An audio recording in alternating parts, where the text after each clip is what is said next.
Kan sebuah desa terpencil di Kalimantan, tanpa akses internet cepat, tanpa jalan aspal mulus, tiba-tiba menjadi pusat perhatian dunia karena setiap warganya menerima uang tunai 200 miliar rupiah. Siapa sangka, semua ini dimulai dari satu kepala desa misterius bernama Sarwo Wibowo. Tapi ketika desa berubah jadi ladang pesta dan konflik, sang kades justru menghilang. Apakah ini eksperimen sosial rahasia? Atau warisan kerajaan kuno yang dititipkan padanya? Dunia gempar, media asing berebut liputan, dan warga dihadapkan pada pilihan besar, hidup dalam kemewahan tanpa arah, atau bangkit menjadi peradaban baru. Inilah kisah nyata fiksi yang mengguncang logika dan menyentuh hati. Di balik lebatnya hutan tropis Kalimantan, terdapat sebuah desa kecil bernama Tumbang Silam, yang selama ini nyaris tak dikenal peta nasional. Desa ini bahkan tidak muncul di Google Maps hingga bulan lalu. Warga desa hidup tenang, sederhana, tanpa akses internet stabil, listrik pun hanya menyala beberapa jam sehari. Jalan menuju ke sana hanya bisa dilalui kendaraan 4WD atau perahu sungai selama 4 jam dari kota kabupaten terdekat. Tidak ada yang menyangka bahwa desa ini akan menjadi pusat perhatian nasional dan internasional hanya dalam waktu 3 hari. Kisahnya bermula dari unggahan seorang pemuda desa yang baru saja membeli sepeda motor sport dengan plat emas. Dalam video berdurasi 42 detik itu, ia menyebut telah mendapatkan hadiah sebesar 200 miliar rupiah dari kepala desanya sendiri. Unggahan itu meledak di media sosial. Banyak yang mengira itu konten prank atau editan belaka, tapi dalam waktu singkat, beberapa video lain bermunculan. Warga membawa koper uang tunai, nenek membeli mobil listrik, hingga balita memegang setumpuk uang lebih tinggi dari tubuhnya sendiri. Berita viral ini menyulut kehebohan luar biasa. Wartawan dari berbagai media nasional menyerbu desa Tumbang Silam. Drone bertebaran di langit desa, sementara reporter berlomba-lomba menayangkan siaran langsung dari desa yang kini dijuluki Kampung Sultan. Tidak sedikit influencer YouTube dan TikTok mendadak hadir, membuat konten review kehidupan warga baru miliarder. Desa yang tadinya hanya dihuni oleh 312 kepala keluarga kini berubah menjadi destinasi wisata dadakan. Para wartawan sempat mengalami kesulitan masuk ke desa, karena akses darat terbatas dan dermaga sungai terlalu sempit menampung perahu dari luar. Namun, begitu tiba di lokasi, mereka dikejutkan oleh pemandangan tak masuk akal, jalan-jalan sempit yang dulunya becek kini dipenuhi mobil mewah, helikopter pribadi tampak mendarat di lapangan bola seadanya, dan warganya berpenampilan seperti konglomerat ibu kota. Seorang wartawan bahkan menyebut desa itu mirip versi ekstrim dari Dubai yang diletakkan di tengah rimba. Di tengah kekacauan itu, sang kepala desa muncul. Namanya Pak Sarwo Wibowo, pria berusia 42 tahun yang tampil sederhana dengan kaos putih polos dan sarung. Di atas truk bak terbuka, ia menyampaikan pidato singkat yang langsung viral. Uang ini bukan milik saya, ini milik kalian semua. Saya hanya menyampaikan amanat, katanya sambil melempar setumpuk uang ke kerumunan warga yang bersorak histeris. Adegan itu menjadi meme, GIF, dan trending topik selama berhari-hari. Video pidatonya ditonton 43 juta kali dalam waktu 24 jam. Masyarakat di kota-kota besar mulai mempertanyakan, bagaimana bisa satu kepala desa membagikan uang sebesar itu tanpa diketahui pemerintah pusat? Menteri Dalam Negeri menggelar rapat darurat. BPK dan KPK mulai mencium adanya transaksi mencurigakan. Namun tak satupun instansi negara menemukan bukti penggelapan, korupsi, atau hutang luar negeri yang terdaftar atas nama Pak Sarwo atau desanya. Sementara itu, warga desa tampak santai menikmati kekayaan mendadak mereka. Di salah satu rumah, seorang ibu rumah tangga memasak mie instan di dapur mewah yang dibangun dalam waktu semalam. Di rumah lain, seorang anak kecil belajar coding pakai laptop gaming sambil duduk di kursi pijat elektrik. Dulu saya cuma jualan pisang goreng, sekarang saya punya 5 restoran, kata seorang bapak sambil menunjuk papan nama restoran bertuliskan, Silam Sushi Royal. Mereka menyebut bahwa pembagian uang berlangsung tertib. Setiap warga menerima transfer ke rekening ban baru yang secara misterius aktif dengan saldo awal 200 miliar rupiah. Ban tersebut tidak memiliki cabang fisik, namun aplikasi digitalnya sangat canggih dan berjalan stabil. Petugas dari ban tersebut tidak pernah terlihat. Warga hanya mendapatkan kode aktivasi melalui surat berstempel resmi, dan dalam waktu 3 menit, saldo mereka langsung masuk. Kabar ini tidak hanya mengguncang Indonesia, tapi juga dunia internasional. CNBC, BBC, hingga Al Jazeera meliput kisah ini sebagai redistribusi kekayaan paling misterius abad ini. Lembaga keuangan global mulai menyelidiki apakah ini bagian dari eksperimen ekonomi skala besar. Beberapa ekonom menyebut ini bisa menjadi model baru untuk revolusi kesejahteraan global. Namun di balik euforia itu, mulai muncul pertanyaan yang lebih dalam dan menggelisahkan. Dari mana datangnya uang sebanyak itu? Mengapa diberikan hanya kepada desa terpencil ini? Dan siapa sebenarnya Pak Sarwo Wibowo yang selama ini hidup tenang tanpa terlihat ambisius? Pertanyaan-pertanyaan itu mulai memicu kegelisahan nasional. Sementara di tengah hutan Kalimantan, satu desa kecil tetap larut dalam kekayaan yang belum pernah terjadi sebelumnya. Nama Sarwo Wibowo mendadak jadi bahan pembicaraan seantero negeri. Namun tak banyak yang tahu siapa sebenarnya sosok di balik pembagian uang fantastis itu. Ia bukan tokoh publik, bukan pula orang kaya baru dari dunia usaha. Dalam catatan pemerintahan, Sarwo hanyalah kepala desa yang baru menjabat 5 tahun terakhir, terpilih secara demokratis dengan suara tertinggi karena janji kampanyenya yang terdengar mustahil. Saya akan buat desa ini lebih kaya dari Singapura. Dulu, janji itu ditertawakan. Kini, janji itu terbukti, dan dunia justru yang terdiam. Warga desa mengaku bahwa sejak awal Pak Sarwo memang berbeda. Ia jarang ikut arisan warga, jarang muncul di acara resmi kecamatan, namun selalu hadir saat warga kesusahan. Dalam sehari, ia bisa keliling dari rumah ke rumah tanpa protokol. Ia juga dikenal sebagai orang yang hidup sangat sederhana. Rumahnya berdinding kayu biasa, tanpa AC, bahkan dapurnya masih pakai tungku kayu. Tapi justru kesederhanaan itulah yang membuat warga percaya penuh padanya. Dia gak pernah cari nama, kata Bu Marni, tetua desa. Namun di balik sikap rendah hati itu, diam-diam Sarwo sering bepergian ke luar negeri. Dalam catatan imigrasi, ia pernah masuk ke Swiss, Qatar, Inggris, hingga ke Vatikan. Anehnya, kunjungan itu tidak dilaporkan ke camat atau bupati. Ia kerap menghilang berbulan-bulan tanpa kabar. Namun setiap kali kembali, ia membawa perubahan, buku perpustakaan dari Jerman, solar panel dari Swedia, atau alat penyuling air dari Jepang. Banyak yang mengira ia punya sponsor asing, tapi Sarwo tak pernah mau membahas hal itu. Beberapa tahun lalu, ia sempat menyampaikan pada beberapa warga bahwa ia sedang belajar strategi investasi jangka panjang untuk kesejahteraan desa. Tak ada yang paham maksudnya, dan warga menganggapnya hanya motivasi kosong. Namun sekarang, setelah 200 miliar rupiah masuk ke tiap warga, kalimat itu menjadi semacam ramalan yang terwujud. Dia memang sudah siapkan semua ini, kata Pak Udin, mantan guru SD yang pernah jadi teman mainnya waktu kecil. Latar belakang Sarwo juga menarik. Ia bukan anak pejabat.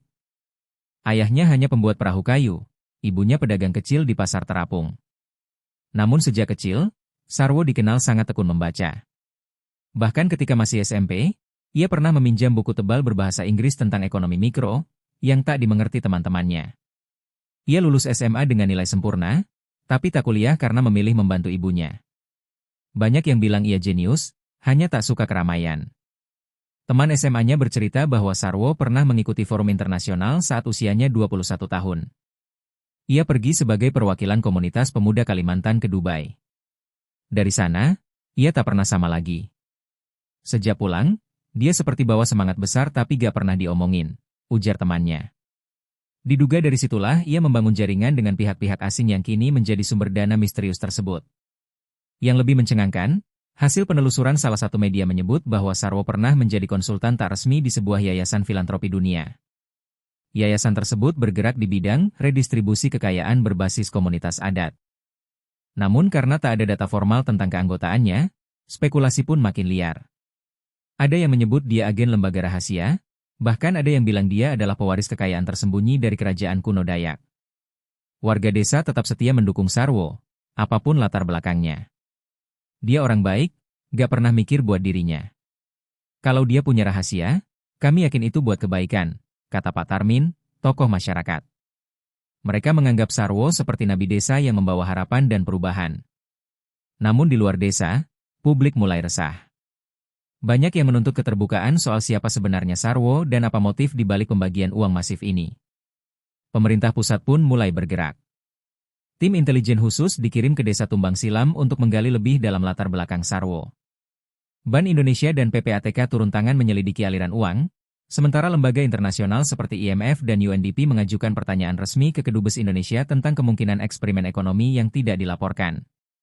Namun semua berujung buntu. Sarwo tak memiliki catatan kriminal, tak punya perusahaan besar, dan justru semua hartanya tercatat sebagai aset desa.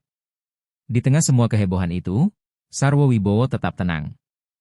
Ia masih mengenakan sarung, berjalan santai keliling desa, dan menyapa warga seperti biasa.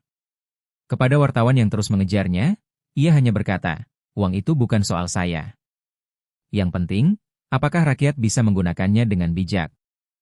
Kalimat itu menjadi viral lagi, dan sekali lagi, membuat masyarakat bertanya-tanya, siapa sebenarnya kepala desa ini? Dan kenapa dunia belum siap menerima bahwa perubahan bisa datang dari tempat sekecil Tumbang Silam? Pagi itu, suasana Balai Desa Tumbang Silam mendadak riuh oleh kehadiran petugas dari Bank Indonesia, KPK, dan OJK. Mereka datang dalam satu tim gabungan untuk menyelidiki keanehan terbesar dalam sejarah keuangan Indonesia, aliran dana sebesar lebih dari 200 triliun rupiah ke rekening warga desa. Selama seminggu terakhir, ratusan transaksi raksasa terus tercatat di sistem perbankan nasional, tanpa sumber yang jelas. Tak ada nama perusahaan, tak ada rekening pengirim di dalam negeri, dan semuanya tersamar melalui sistem perbankan luar negeri yang rumit dan canggih. Setelah ditelusuri lebih dalam, ternyata dana tersebut mengalir melalui jaringan 7 bank internasional yang berbasis di Swiss, Qatar, Luxembourg, dan Kepulauan Kaiman. Setiap transfer dilakukan dengan kode transaksi bernama Community Legacy Transfer. Di setiap dokumen pengantar, tertulis nama desa Tumbang Silam secara spesifik, lengkap dengan koordinat GPS-nya. Ini menimbulkan kecurigaan besar, siapa yang menyasar desa kecil ini secara langsung, dan dengan dana sebesar itu?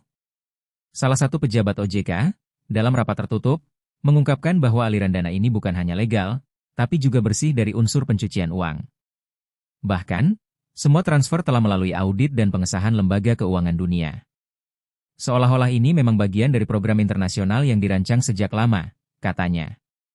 Namun anehnya, tidak ada satupun lembaga donor atau yayasan internasional yang secara terbuka mengakui terlibat dalam transaksi ini. Semua jejak digital berakhir pada server privat yang dienkripsi secara ekstrim. Sebuah petunjuk menarik ditemukan dalam koper besi yang disimpan di ruang arsip Balai Desa. Koper itu berisi dokumen tua berbahasa Inggris dan Arab, bertanda tangan serta stempel dari entitas bernama Kalimantan Legacy Trust. Dalam dokumen tersebut tertulis bahwa dana itu adalah bagian dari warisan turun-temurun kerajaan kuno di Kalimantan, yang telah disimpan selama lebih dari 2 abad di bawah kendali Lembaga Keuangan Amanah Global.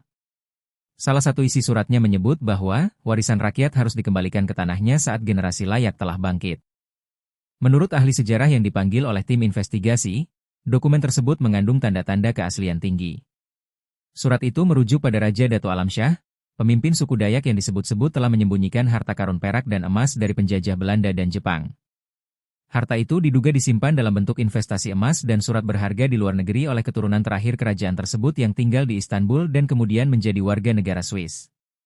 Anehnya, nama Sarwo Wibowo muncul di bagian bawah sebagai Guardian Appointed by Bloodline Oath.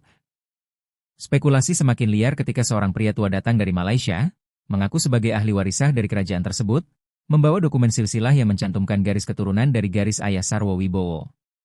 Pria itu, bernama Datuk Farid, mengatakan bahwa warisan itu baru bisa dicairkan jika ditemukan pemimpin komunitas yang tidak rakus dan bersumpah untuk tidak menggunakan uang itu untuk kekuasaan pribadi.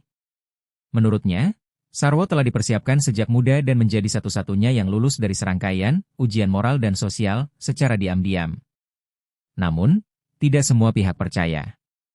Sejumlah elit politik menuduh bahwa ini hanyalah rekayasa besar untuk mencuci uang dalam skala internasional. Mereka meminta pembekuan seluruh dana warga dan pemblokiran rekening. Sebaliknya, warga desa menolak mentah-mentah. Mereka menilai tindakan itu sebagai perampokan kedua atas hak mereka, setelah sebelumnya mereka hidup dalam kemiskinan selama puluhan tahun. Di media sosial, muncul tagar uang rakyat kembali dan jangan rampas warisan kami.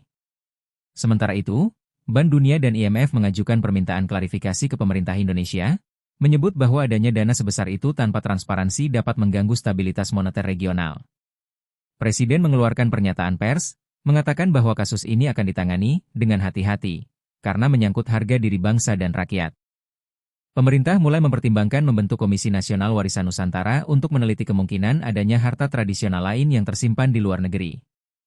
Pak Sarwo, seperti biasa, tetap tenang. Ia hanya menjawab singkat dalam wawancara eksklusif, uang ini bukan hadiah, ini hak kalian yang selama ini dirampas sejarah dan waktu. Saya hanya jembatan. Kalimat itu kembali membuat geger publik. Banyak yang mulai melihatnya bukan lagi sekadar kepala desa, tapi sebagai figur pemulih martabat sejarah bangsa yang telah lama terpendam. Pengaruhnya menjalar ke berbagai daerah, Muncul gerakan rakyat di desa-desa lain yang menuntut audit sejarah dan harta leluhur mereka. Namun tetap, satu pertanyaan besar masih menggantung di langit Kalimantan yang panas dan penuh misteri. Benarkah uang itu warisan murni kerajaan tua? Atau ada kekuatan global tersembunyi yang sedang menguji Indonesia lewat sebuah eksperimen ekonomi sosial raksasa? Desa Tumbang Silam kini menjadi panggung dunia. Dan di balik setiap transfer dana, tampaknya ada rencana jauh lebih besar daripada sekadar membagikan uang. Tak butuh waktu lama, kekayaan mendadak yang mengalir ke warga desa Tumbang Silam mulai menunjukkan dampaknya. Dalam waktu 2 minggu, wajah desa berubah total. Rumah-rumah panggung tradisional dibongkar dan diganti dengan bangunan bergaya Eropa dan Timur Tengah. Beberapa warga bahkan memesan rumah lewat arsitek dari luar negeri yang didatangkan secara khusus dengan jet pribadi. Jalan setapak yang dulunya becek kini dilapisi marmer, dan lampu jalan diganti dengan tiang bercahaya kristal. Suasana yang tadinya sederhana dan alami kini berubah drastis menjadi pameran kekayaan yang mencolok. Anak-anak desa yang dulu bermain layangan dan berenang di sungai kini sibuk bermain dengan gawai mahal. iPad, laptop gaming, dan bahkan VR headset menjadi barang umum. Sekolah dasar diubah menjadi Sekolah Internasional Nusantara Raya dan langsung mengundang guru dari Singapura dan Jepang. Tidak sedikit anak-anak yang membayar guru privat dari luar negeri untuk mengajari mereka bahasa Prancis, Mandarin, dan pemrograman komputer. Orang tua mereka tak keberatan membayar ratusan juta untuk pendidikan anak, karena bagi mereka, uang tak lagi menjadi masalah. Namun di balik semua itu, muncul fenomena sosial yang tak terhindarkan, konflik antar warga. Beberapa warga merasa jumlah uang yang diterima tidak adil. Ada yang mengklaim bahwa ia hanya menerima 200 miliar rupiah tunai, sedangkan tetangganya mendapat tambahan properti dan kendaraan dari kepala desa. Ketegangan memuncak ketika keluarga tertentu mulai membangun pagar tinggi dan menolak berbicara dengan tetangga mereka. Hubungan harmonis yang dahulu menjadi ciri khas desa mulai retak.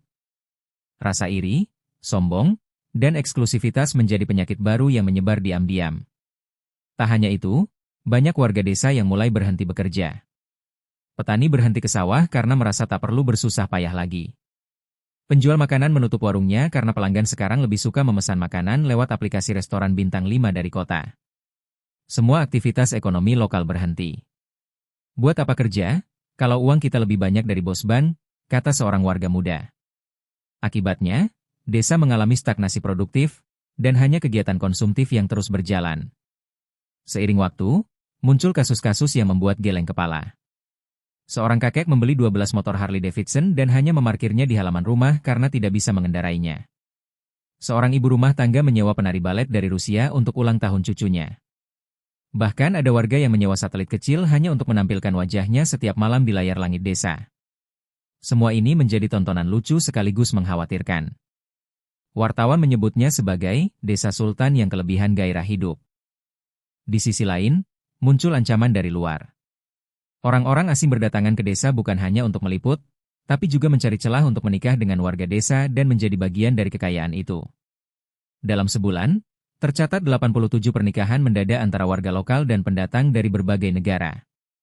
Beberapa warga ditipu, mengalami penipuan cinta, ditinggal kabur setelah rekening mereka kosong.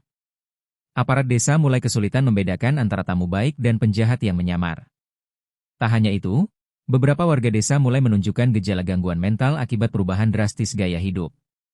Ada yang mengalami delusi bahwa dirinya adalah raja. Ada pula yang merasa tertekan karena tak mampu mengimbangi gaya hidup tetangganya. Klinik kesehatan desa yang dulunya sepi kini dipenuhi pasien dengan keluhan kecemasan, insomnia, bahkan paranoia. Kepala klinik mencatat bahwa kekayaan mendadak membawa tekanan mental yang tak siap dihadapi warga. Melihat situasi yang semakin tak terkendali, sekelompok tokoh agama dan adat berkumpul untuk menyuarakan keprihatinan.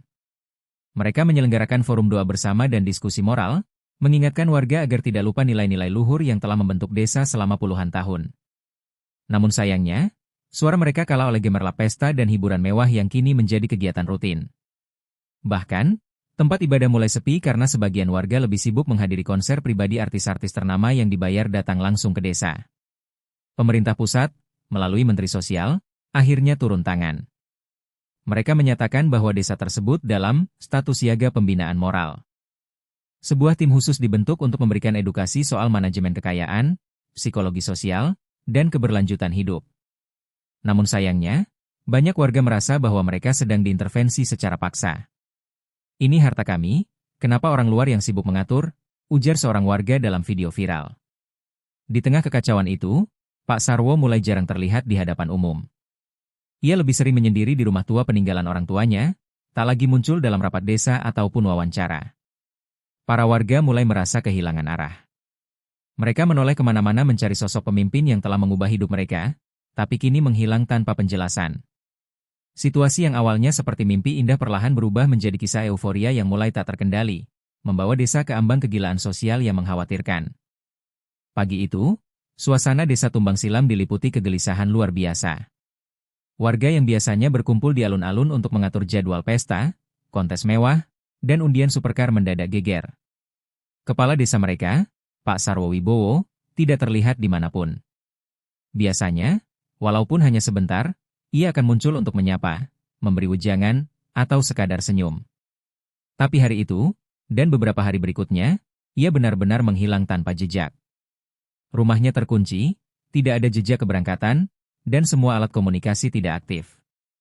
Yang lebih mencurigakan, mobil tuanya, sebuah pickup butut yang biasa ia pakai sejak masa kampanye dulu, ditemukan terparkir di tepi sungai, dalam kondisi kosong. Di dalamnya, hanya ada satu benda, sebuah tas kulit tua berisi surat tulisan tangan dan seikat daun sirih segar, simbol adat yang sering digunakan masyarakat Dayak sebagai penanda perjalanan spiritual. Warga langsung panik. Apakah Pak Sarwo pergi? Diculik? Atau, memilih mundur karena tak tahan melihat desa yang semakin gila oleh harta? Pemerintah daerah dan tim keamanan yang masih berada di desa segera membentuk tim pencarian darurat Kades, menyisir seluruh wilayah sekitar. Mereka menyewa drone pencari panas tubuh, anjing pelacak, hingga menyusuri gua-gua dan hutan. Namun hasilnya nihil.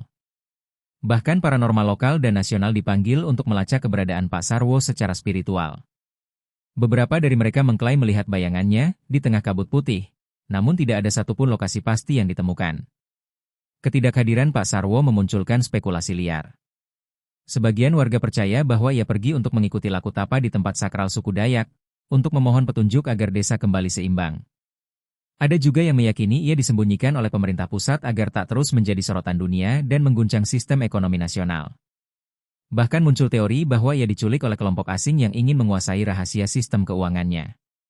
Namun ada pula yang menyalahkan warga sendiri. Kita terlalu rakus, terlalu mabuk harta. Pak Sarwo kecewa, ujar seorang ibu tua sambil menangis di televisi. Ia menyalahkan pesta-pesta mewah, pemakaian uang yang tak terkendali, dan sikap saling iri di antara warga sebagai penyebab menghilangnya pemimpin mereka. Banyak warga yang mulai termenung dan mempertanyakan arah hidup mereka. Untuk pertama kalinya, pusat perbelanjaan mewah buatan warga sepi, dan suasana kampung mendadak terasa kosong. Di tengah kepanikan itu, sebuah video misterius muncul di media sosial. Akun anonim mengunggah rekaman berdurasi 1 menit yang menampilkan Pak Sarwo sedang duduk di bawah pohon besar di tepi sungai, berbicara pelan.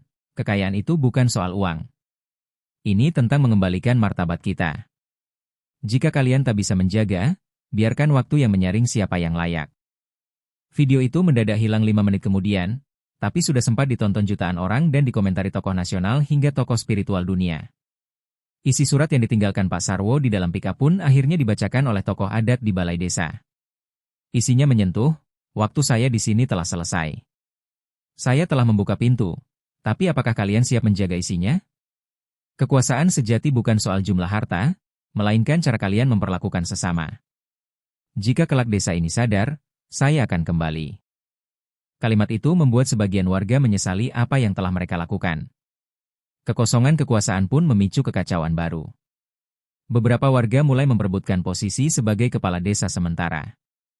Ada yang menyogok, ada yang mengklaim sebagai murid spiritual Pak Sarwo, bahkan ada yang menyatakan mendapat wahyu. Perseteruan ini semakin merusak tatanan desa. Uang yang semula membebaskan, kini menjadi alat kekuasaan. Tanpa figur penyeimbang seperti Pak Sarwo, desa terjebak dalam konflik yang tak kunjung usai. Sementara itu, media nasional mulai bosan dan mengalihkan perhatian ke berita lain. Desa Tumbang Silam tidak lagi tampil sebagai Desa Sultan Bahagia, melainkan disebut sebagai eksperimen gagal distribusi kekayaan. Publik mulai sinis, menyebut warga desa tak siap jadi kaya. Bahkan beberapa tokoh menyarankan agar dana warga dibekukan agar tak disalahgunakan. Tekanan dari luar makin tinggi, Tapi warga kini tidak tahu kepada siapa harus berpaling. Namun, jauh di hati para warga, masih ada secercah harapan. Mereka mulai mengenang kembali nilai-nilai yang dahulu ditanamkan Pak Sarwo. Beberapa pemuda mulai membersihkan jalan desa secara sukarela. Ibu-ibu kembali membuka dapur umum. Anak-anak diajak belajar bersama di balai desa. Semangat kebersamaan perlahan tumbuh kembali, tanpa pesta, tanpa emas, tanpa pamer. Mereka sadar, mungkin Pak Sarwo belum benar-benar pergi. Mungkin ia hanya menunggu, sampai mereka benar-benar siap. Beberapa minggu setelah hilangnya Pak Sarwo, sebuah fakta mengejutkan terkuak dari hasil penyelidikan gabungan yang dilakukan oleh tim dari Bank Dunia, LSM Global, dan Badan Intelijen Indonesia. Sebuah dokumen berklasifikasi rahasia tinggi yang sempat tertutup selama puluhan tahun, akhirnya bocor ke publik. Dokumen itu mengungkap bahwa Desa Tumbang Silam telah terpilih sebagai lokasi utama dalam proyek sosial berskala internasional bernama Community Wealth Balance, sebuah eksperimen global tentang redistribusi kekayaan masyarakat bawah. Program ini dirancang oleh jaringan organisasi non-pemerintah dan yayasan filantropi internasional, dengan dukungan diam-diam dari beberapa miliarder dunia dan akademisi terkemuka. Tujuannya adalah menguji apakah manusia yang selama ini hidup dalam keterbatasan, bila diberi kekayaan luar biasa, akan menjadi lebih bijak atau justru hancur oleh keserakahan. Desa Tumbang Silam dipilih karena profil demografinya yang unik, terpencil, tidak terpapar budaya metropolitan, serta memiliki nilai-nilai gotong royong dan adat kuat. Nama Sarwo Wibowo tercatat sebagai satu dari 3 kandidat kepala komunitas yang pernah dididik secara diam-diam oleh lembaga bernama Earth Human Equity Institute di Swiss. Ia menjalani pelatihan intensif selama lebih dari 1 dekade, diantaranya mempelajari etika keuangan, filsafat sosial, hingga spiritualitas lokal dan global.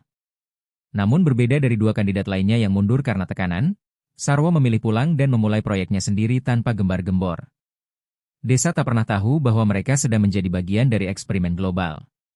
Sebagai bagian dari protokol program, dana triliunan rupiah disiapkan dalam bentuk trust fund dan investasi jangka panjang, dikonversi ke dalam bentuk tunai dan properti lalu ditransfer langsung ke rekening warga secara merata.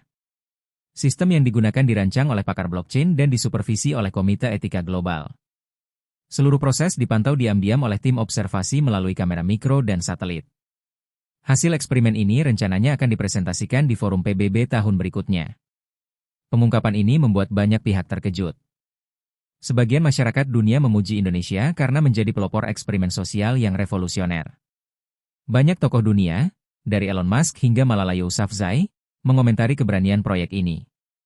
Namun di dalam negeri, terjadi perdebatan sengit. Para elit politik merasa kecolongan karena tidak dilibatkan sejak awal. Beberapa pihak menuntut agar proyek dihentikan dan dana warga dibekukan. Namun rakyat kecil justru mendukung sepenuhnya, menyebut program ini sebagai pembuktian bahwa yang kecil pun layak dipercaya. Para ilmuwan sosial dari berbagai universitas besar datang ke Tumbang Silam untuk meneliti langsung. Mereka mencatat perubahan perilaku warga, struktur sosial baru yang terbentuk, hingga efek psikologis kekayaan dadakan. Hasil awalnya mengejutkan. Setelah fase kekacauan, warga perlahan kembali ke nilai-nilai awal. Mereka membentuk koperasi, mendirikan pusat pelatihan, dan memulai bank lokal berbasis syariah. Mereka mulai menyadari bahwa kekayaan tak akan bertahan tanpa kebijaksanaan dan pengelolaan bersama. Dalam sebuah konferensi tertutup di Jakarta, muncul video berdurasi 15 menit yang menampilkan Pak Sarwo. Ia berada di tempat yang tidak diketahui, mengenakan pakaian adat lengkap, dan menjelaskan semua rencana dari awal. Ia menyatakan bahwa dirinya tidak hilang, melainkan menjalankan fase kedua proyek, yaitu menguji apakah warga mampu berdiri tanpa kehadirannya. Ia meminta warga bersatu, membentuk sistem ekonomi mandiri, dan menjaga nilai-nilai kebersamaan. Video itu berakhir dengan senyuman dan satu kalimat penuh makna. Kalau kamu tahu tujuanmu, harta takkan membutakanmu. Warga desa yang menonton video itu di balai desa menangis. Bukan karena kaget, tetapi karena tersadar, mereka telah menjalani bagian dari sejarah besar, bukan hanya untuk Indonesia tapi juga untuk dunia. Semangat mereka berubah. Tak lagi pamer kekayaan, kini mereka mulai membuat program pelatihan pengelolaan keuangan, membuka akses pendidikan online, dan membangun pusat inovasi desa berbasis energi terbarukan. Bahkan desa tetangga mulai meniru model mereka dan mengirim utusan untuk belajar. Menteri Dalam Negeri, yang awalnya ragu, akhirnya mengeluarkan pernyataan resmi yang mendukung program tersebut. Ia menyebut Tumbang Silam sebagai Desa Eksperimen Kebangkitan Nasional, dan akan menjadikan desa itu sebagai model nasional pembangunan berbasis nilai, bukan sekadar angka. Presiden menyampaikan pidato khusus, menyebut bahwa keberhasilan desa itu membuktikan bahwa masyarakat Indonesia layak memegang kendali atas masa depan mereka sendiri. Namun masih ada satu pertanyaan yang belum terjawab. Di mana sebenarnya Pak Sarwo? Ia telah menjalankan misi yang mustahil, mengubah desa menjadi ikon dunia, tapi tetap memilih menjauh dari sorotan. Warga percaya ia masih memantau dari kejauhan, seperti seorang guru yang membiarkan muridnya tumbuh sendiri. Dan mereka tahu, jika suatu hari ia kembali melangkah di jalan desa dengan sandal jepit dan sarungnya, mereka akan menyambutnya dengan bukan sekadar tepuk tangan, tetapi dengan desa yang telah dewasa karena bimbingan seorang pemimpin sejati. 3 bulan setelah menghilangnya Pak Sarwo, desa Tumbang Sila memasuki fase baru yang benar-benar berbeda dari sebelumnya. Tidak lagi gemerlap dan hiruk-pikuk pesta pora, kini desa ini berubah menjadi pusat peradaban sosial modern berbasis kearifan lokal. Kekayaan yang dulu digunakan untuk konsumsi berlebihan, kini diarahkan untuk hal-hal produktif, pembangunan rumah sakit modern, sekolah berbasis teknologi alam, dan laboratorium riset komunitas. Warga menyebut fase ini sebagai masa bangkit kedua. Yang paling mencolok adalah perubahan pola pikir warga. Tidak ada lagi pertengkaran soal siapa yang lebih kaya, atau siapa yang pantas memimpin. Semua sistem dikembalikan ke musyawarah adat, namun ditingkatkan dengan digitalisasi dan aplikasi e-voting desa. Dana bersama yang dulu sempat ingin dibekukan kini dikelola oleh koperasi besar milik desa, dengan transparansi penuh dan audit publik setiap bulan. Mereka bahkan membuat mata uang lokal digital bernama Silam Coin yang digunakan untuk perdagangan antar warga dan ekspor produk budaya. Proyek pelatihan warga yang dulu dirintis secara kecil-kecilan kini berkembang pesat. Desa membangun Akademi Tumbang Silam Global, pusat pelatihan dan pendidikan bagi komunitas dari seluruh dunia yang ingin belajar tentang distribusi kekayaan, tata kelola komunitas, dan keberlanjutan. Para peserta datang dari berbagai negara, Ghana, Bolivia, Laos, bahkan negara maju seperti Kanada dan Jerman. Semua ingin tahu bagaimana satu desa bisa mengelola uang triliunan tanpa pemerintah pusat langsung turun tangan. Program inovasi teknologi pun berkembang. Warga bekerja sama dengan tim mahasiswa dari universitas luar negeri untuk mengembangkan panel surya berbasis bahan baku hutan Kalimantan, alat pendingin alami rumah tropis, dan metode penyaringan air mandiri. Bahkan mereka menolak banyak investor luar negeri karena ingin semua aset tetap milik warga, bukan pihak asing. Moto baru desa adalah, berdaya dari bumi sendiri. Tak hanya pembangunan fisik, pembangunan nilai juga digenjot. Warga diwajibkan mengikuti pelatihan etika publik, pengelolaan emosi, dan kearifan lokal. Ritual adat yang dulu hampir punah kini dihidupkan kembali, tapi diselaraskan dengan sains dan spiritualitas universal. Tidak jarang, tamu luar negeri ikut serta dalam upacara adat sebagai bagian dari pelatihan, keseimbangan jiwa dan uang. Desa ini menjadi tempat belajar tidak hanya cara hidup, tapi cara menjadi manusia yang utuh. Dari luar, pemerintah Indonesia pun tergerak. Presiden secara resmi menetapkan Tumbang Silam sebagai kawasan istimewa sosial dan budaya, dengan otonomi pengelolaan penuh. Desa ini tak lagi berada di bawah kabupaten biasa, tetapi langsung berada di bawah kementerian khusus yang dibentuk baru, Kementerian Inovasi Sosial dan Komunitas Mandiri. Desa lain mulai mengirim perwakilan untuk belajar dan meniru struktur mereka. Dalam waktu setahun, sudah ada 38 desa di Indonesia yang terinspirasi dan memulai sistem distribusi sosial mandiri mereka. Media dunia menjuluki desa ini sebagai The Miracle Village of Borneo. Majalah Time menampilkan Tumbang Silam di sampul edisi global, sementara TED Talk menghadirkan mantan guru desa bercerita tentang kebangkitan masyarakat. Film dokumenter berjudul Desa yang Menolak Mati Karena Kaya diputar di Festival Cannes dan Sundance. Dunia pun akhirnya menyadari bahwa revolusi tidak selalu datang dari ibu kota, tapi bisa lahir dari tengah hutan yang menjaga marwah dan akar budayanya. Namun meski desa telah berubah, bayang-bayang sosok Sarwo Wibowo tetap hidup. Warga membuat patung kecil dari kayu ulin di tengah desa, bukan sebagai simbol pemujaan, melainkan sebagai pengingat bahwa semua ini dimulai oleh seseorang yang tidak ingin dihormati, tapi dimengerti. Tak ada satupun warga yang lupa jasanya. Setiap tanggal ia menghilang, desa mengadakan Hari Hening, di mana seluruh kegiatan dihentikan dan warga merenung bersama. Beberapa anak muda menyatakan bahwa mereka pernah melihat siluet Pak Sarwo dari kejauhan, di balik kabut, di tepi sungai, atau di ladang pagi hari. Tapi tidak ada bukti jelas. Apakah ia masih hidup, atau telah menyatu dengan hutan dan langit Kalimantan? Tak ada yang tahu pasti. Namun warga sepakat bahwa ia belum benar-benar pergi. Ia hadir dalam cara mereka berbicara, cara mereka memutuskan, dan cara mereka saling menjaga. Kini, Desa Tumbang Silam bukan lagi sekadar desa. Ia telah menjelma menjadi simbol, menjadi pesan yang hidup, bahwa kekayaan sejati bukan pada jumlah uang, tetapi pada cara menggunakannya untuk memuliakan sesama. Dan di tengah dunia yang terus berlari mencari kekuasaan, ada satu desa di jantung Kalimantan yang memilih berjalan dengan nilai, dan menang dengan hati. Cerita luar biasa tentang Desa Tumbang Silam di Kalimantan dimulai dari kehebohan yang tidak masuk akal. Seorang kepala desa bernama Sarwo Wibowo membagikan uang sebesar 200 miliar rupiah kepada setiap warganya. Desa terpencil yang sebelumnya tidak dikenal dan hidup dalam keterbatasan, tiba-tiba berubah menjadi pusat perhatian dunia. Video viral, liputan media, dan kedatangan tokoh nasional dan internasional ke desa tersebut menjadi awal dari rentetan peristiwa besar yang mengubah wajah desa secara dramatis. Dari jalanan becek menjadi berlapis marmer, dari rumah papan menjadi villa mewah, Tumbang Silam menjelma menjadi simbol kekayaan dadakan yang belum pernah terjadi dalam sejarah Indonesia. Namun, perubahan itu tak datang tanpa guncangan. Kekayaan yang tiba-tiba membawa efek sosial yang mengagetkan. Warga yang dulunya saling membantu menjadi terpecah, hubungan sosial terganggu, muncul rasa iri dan sikap eksklusif. Kesenjangan gaya hidup dan kebingungan dalam menghadapi limpahan harta membuat sebagian warga mengalami stres, bahkan gangguan mental. Desa yang semula damai mulai dilanda konflik internal, hingga sang pemimpin, Sarwo, tiba-tiba menghilang secara misterius. Kepergiannya memicu keresahan mendalam, spekulasi, dan bahkan perdebatan publik. Banyak yang merasa kehilangan arah, karena tidak ada lagi pemimpin yang menjadi pengikat moral dan nilai. Penyelidikan dari pihak nasional dan internasional kemudian mengungkap bahwa desa ini bukan sekadar fenomena lokal, melainkan bagian dari eksperimen global berskala besar bernama Community Wealth Balance, yang didanai dan dikendalikan oleh jaringan Yayasan Filantropi Dunia.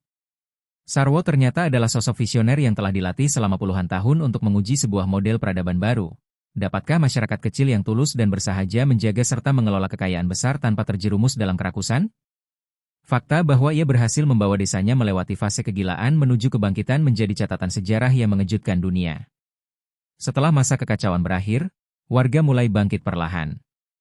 Mereka memutuskan untuk tidak lagi bergantung pada uang semata, melainkan membangun sistem ekonomi dan sosial yang berkelanjutan. Dari membentuk koperasi, mendirikan akademi global, hingga menciptakan teknologi berbasis kearifan lokal, Tumbang Silam menjelma menjadi model peradaban alternatif, yang menolak intervensi elit, namun tetap terbuka terhadap pembelajaran dunia. Uang yang dulu menjadi sumber masalah kini dijadikan alat untuk menciptakan masa depan. Perubahan luar biasa ini menarik perhatian berbagai pihak, dari pemerintah pusat yang awalnya menentang, hingga lembaga dunia yang kagum. Desa ini akhirnya ditetapkan sebagai kawasan istimewa dengan hak otonomi penuh dan menjadi pusat inovasi sosial di Asia Tenggara. Bukan hanya Indonesia, dunia pun kini belajar dari desa kecil di Kalimantan ini. Tumbang Silam telah menulis narasi sendiri, bukan sebagai korban pembangunan, melainkan sebagai pemimpin perubahan global. Di tengah semua kemajuan dan kemegahan yang dibangun warga, nama Sarwo Wibowo tetap menjadi legenda hidup. Meski fisiknya menghilang tanpa jejak, semangat dan ajarannya tertanam dalam sistem desa. Ia bukan sekadar kepala desa, melainkan arsitek nilai, guru diam yang meninggalkan jejak paling dalam di hati warga. Mereka menyadari bahwa warisan terbesarnya bukan uang, tetapi kesadaran kolektif untuk menjaga kehormatan, keadilan, dan kebersamaan dalam menghadapi godaan duniawi. Dengan itu, kisah Tumbang Silam tak lagi sekadar tentang uang yang dibagikan, melainkan tentang bagaimana satu komunitas kecil di jantung Kalimantan membuktikan bahwa nilai-nilai luhur bisa mengalahkan ketamakan, dan bahwa pemimpin sejati tidak selalu datang dari istana, tapi bisa lahir dari hutan, membawa harapan dan perubahan bagi dunia yang lebih bijak. Cerita ini menjadi pengingat bahwa dunia tidak kekurangan uang, dunia hanya kekurangan hati yang jujur untuk mengelolanya.